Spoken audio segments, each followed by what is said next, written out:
Since middle school, I've had this bubbly personality, and I pride myself on staying on top of pop culture. And I was taught manners, and I've always been told I'm very nice. And if nothing else, my dad's a salesman, so it is perfectly normal to go up to someone that you don't know and start a conversation with them. All this is to say, I've been very fortunate. I've never had a shortage of friends. And when growing up, picking your best friend was a big freaking deal. It was kind of like a status symbol. Best friends are depicted in songs. There's best friend bracelets. There's movies about best friends. It's a concept I didn't take lightly as a kid, and it's a concept I don't really take lightly now. It's the person you go to first when there's something that's really exciting that happened, like your crush looked in your direction or said something to you.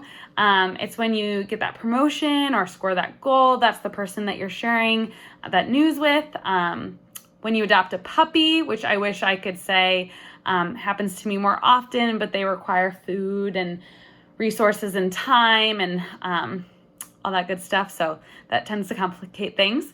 It's the person you talk to when you're at your lowest and you're contemplating a sick day because you just can't seem to get out of bed.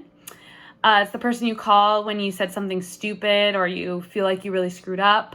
It's the person you blame or sometimes take things out on when you feel dumb and you don't want to admit fault. It's the person you complain to when you've had the worst customer service experience. It's the person I call when I'm bored and I'm grocery shopping. It's the person I ask if the outfit actually looks good on me.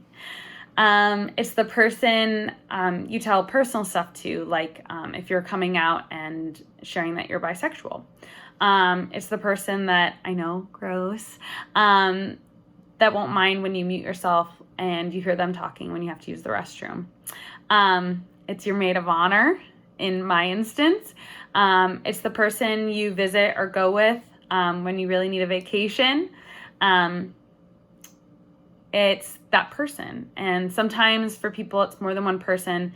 But in my instance, I'm talking about that person that knows all of your things. It's the first person you call when something happens.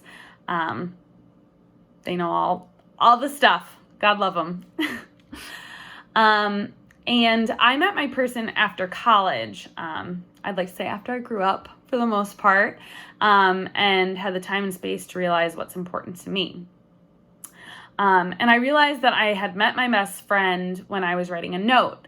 I finally got my calendar together, which if you saw me now, my calendar's super obnoxious.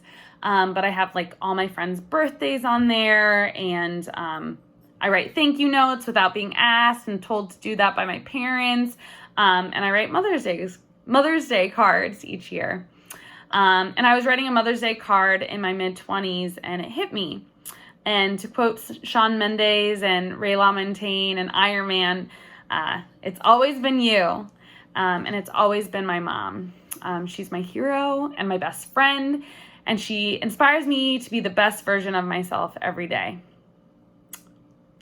That's how I knew I met my best friend.